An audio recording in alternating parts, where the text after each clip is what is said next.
제가 회사를 그만두고 사업을 하신다 그러니까 아버지가 깜짝 놀라셨어요. 너는 성격상 사업을 할 수 없는데 사업을 한다. 왜 창업을 했느냐 하면은 1980년 일본을 가게 됐어요. 간혹 한 1%의 나이 든 사람이 한국을 굉장히 무시했어요. 그 당시에 언젠가 내가 한번 만들어가지고 쟤들 한번 꽉 눌러주고 싶다. 저는 이 사업을 하면 내가 잘 만들면 누군가 나를 인정하는 게 아니라 제품이 나를 인정해 주겠다. 우리 회사에서 매년 교육을 많이 시키고 9천만 원을 투자를 합니다. 직원들한테. 왜 그러냐면 많이 알고 많이 익혀가지고 회사에서도 동안은 써먹고 그만둬서 자기가 뭔가가 자립할 수 있잖아요. 나는 사람을 쓰고 버리질 않으니까. 저는 작은 인연이라도 다 간직을 하고 있습니다. 얼마 전에도 우리 직원이 그만두는데 불러가 그런 이야기 됐어. 네가 회사를 그만두고 10년 이내로 평생 벌 돈 다 벌어야 돼. 왜 그런 이야기를 하냐면 KCC 전공 주식회사라는 회사에 대해서 소개 좀 부탁드릴게요. 근데 저희 회사는 92년도에 창업을 했어요. 왜 창업을 했느냐 하면은 제가 회사 다닐 때 1980년 일본을 가게 됐어요. 2개월 동안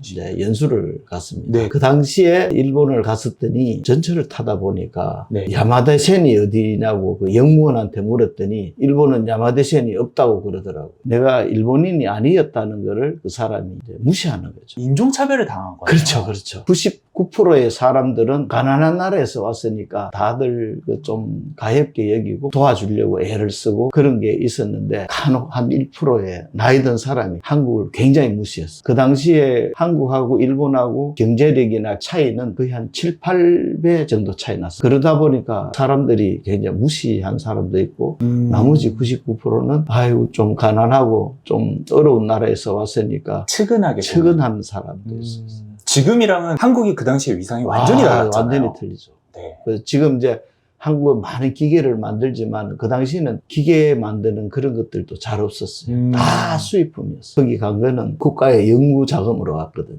회사에서 갔었는데 대성산업이라는 회사에서 갔었지만은 그 자금은 이제 연구 자금에서 간 거예요. 일본말도 잘 모르는데 이제 조금 배워가 왔어요. 지금 이 분야입니다. 예, 유공학을 그때 배웠죠. 배워가 왔고 거의 1세대네요. 거의 그렇죠. 그렇죠. 네. 그때 20대였으니까. 팔팔했죠. 그때는 유공업에 대한 개념이 사실 한국에 별로 안 잡혀 있었잖아요. 예. 전부 다 그냥 다 수입을 했습니다. 그 당시에 언젠가 내가 한번 만들어가지고 쟤들 한번 꽉 눌러주고 싶다. 그때 이제 생각이 딱 드는 거죠. 어떻게 보면은 분노지. 그러니까 분노가 대표님을 이 자리에 있게 한 거네요. 그렇지, 맞아요. 한편으로는 참 슬프기도 하고 너무나 까마득하니까 이제 분노도 좀 있었고 또 한편으로는 또 고맙기도 하잖아요. 그렇죠. 저 사람들이 나를 일본인이지만 나를 도와준 거잖아요. 그렇죠. 네, 잘해보라고. 책 사러 가는데도 같이 도와주고 뭐 이런 식으로 자료도 주고 막 이러더라고.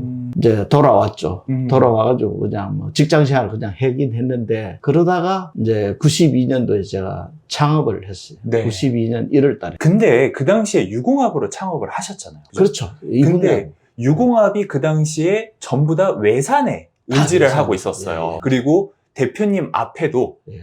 이미 유공업을 국산화하기 위해서 사업을 시작을 했다가 망한 회사들이 산더미 같이 있었어요. 아시죠? 예. 아시죠? 많이 엄청 많이 망했어요. 예. 근데 대표님은 그럼에도 불구하고 사업을 시작하셨잖아요. 예. 왜 하셨어요? 앞에 망하는 걸 보셨잖아요. 그거는 제가 망한다는 생각은 전 하지는 않았어요. 앞에 망하는 기업들을 보고도. 예. 자신 있었으니까. 그 자신감이 어디서 나왔죠? 자신감이라는 내가 잘 만들면 된다. 제가 사실 술도 못 마시고 술 진짜 소주 3분의 1이 끝이에요. 더 이상 마시면 자야 돼요. 외모와 너무 어울리지 않는 귀여운 주량을 가지고 예. 그러니까 잘 놀지도 잘 못하고 저는 이 사업을 하면 내가 잘 만들면 누군가 나를 인정하는 게 아니라 제품이 나를 인정해 주겠다. 그 제품의 기술력을 최고로 그 당시에 끌어올릴 자신감은 있으셨네요. 그거 하나로 시작하셨어요. 예, 그렇죠. 잘 만들면 된다. 이거는 뭐 내가 뭐 무슨 술을 잘 마셔가지고 또 잘 놀아서 그 사람들하고 친해져가지고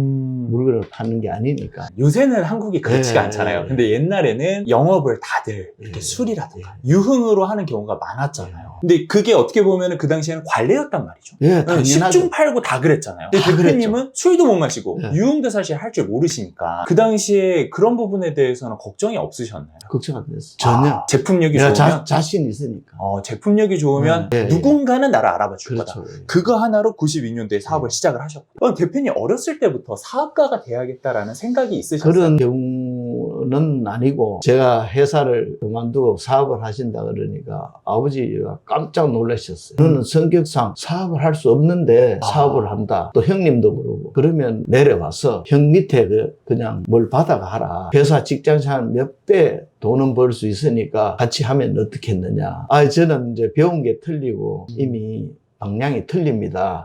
제가 그냥 섞이기는 아깝고 그냥 제가 창업을 해가지고 한번 해보겠습니다. 그러면 사업을 시작할 당시에 가족들이 생각처럼 지지를 해주거나 응원해주거나 그런 분위기는 전혀 아니었네요. 예, 그런 거는 이제 내가 성격이 지금 아까 말씀한 술 마시고 남들하고 좀 이렇게 비위 맞추고 이런 걸 못한다는 걸 알고 있기 때문에 저기 아니다. 걱정을 많이 했죠. 그래도 네. 이렇게 성공을 못할 거다. 너는 사업가 체질이 아니다. 라는 얘기까지 들으셨는데도 네. 사업을 시작을 하셨네요. 그 반발을 네. 뚫고. 그런데 회사에서 내가 업무 자체는 처음 입사해가 뭐 공무과도 있다가 뭐 또 연구소도 있다가 또 이제 기계사업부 가서 80년 그때 갔다 와서는 영업을 하라 그랬어요. 네. 다 기술 영업? 예, 예.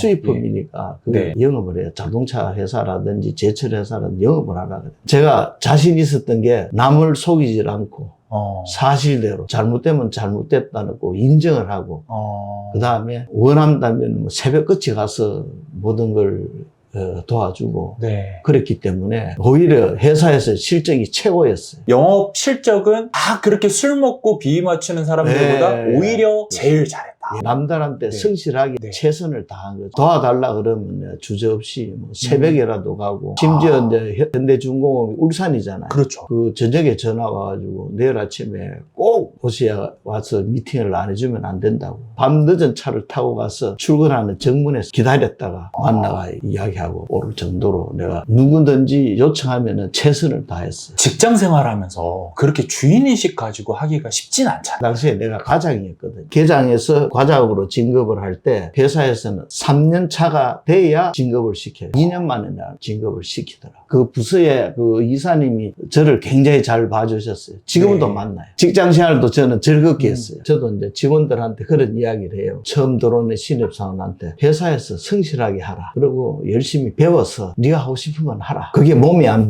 배이면 사업을 해서는 어려워진다. 얼마 전에도 우리 직원이 그만두는데 불러가 그런 이야기를 했어요. 네가 회사를 그만두고 10년 이내로 평생 벌 돈 다 벌어야 돼. 왜 그런 이야기를 하냐면 보통 나이가 40대 후반 이렇게 가면 거래선이 줄어들기 시작합니다.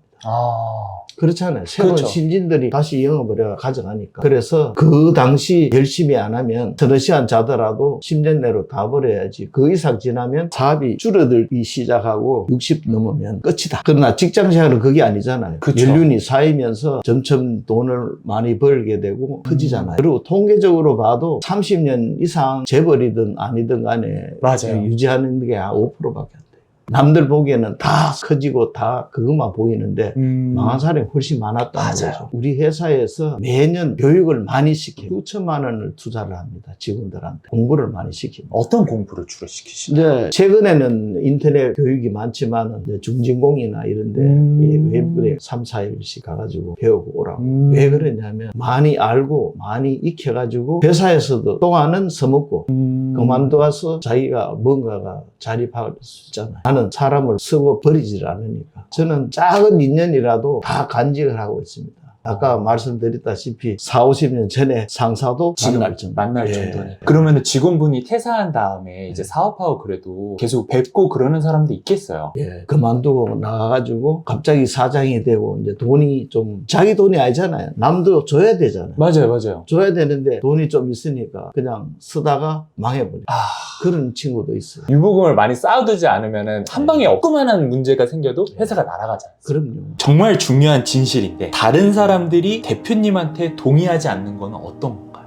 나는 우리 직원들이 아까 말씀드린 대로 1년에 50시간 정도는 자기 미래를 위해서 공부를 한다든지 뭔가 시켜야 된다 이야기를 하거든요. 네. 그러면 그게 수천만 원이 들어가요. 한 해. 기업체 사장님들이. 그거 왜 하냐? 그거 왜 회사 돈 들이고 하느냐? 내 생각은 이 사람들이 우리 회사 직원이기에 앞서가지고 대한민국 직원, 우리나라의 일꾼이라고 생각하고 얘들이 벌어가지고 회사가 운영됐으니까 그 돈을 약간 투자를 해서 걔 발전도 써야 되고 회사에 하루를 근무하든 이틀을 근무하든 그 지식이 회사에 녹아있으면 좋겠고 그만둬가 지가 더 잘 되면 또 더 좋겠고 어차피 대한민국 사람이니까. 그래서 내가 우리 회사에 근무하다가 좀 더 뭐 LG나 뭐 좀 더 좋은 회사에 간다고 하면 축하한다. 잘 됐네. 나는 격려해줘요. 그러면 바빠서 못 간다 그러면 바보 같은 놈이라고 그래. 너한테 기회를 줬는데 그거 가서 그냥 공부하고 다시 오면 되잖아.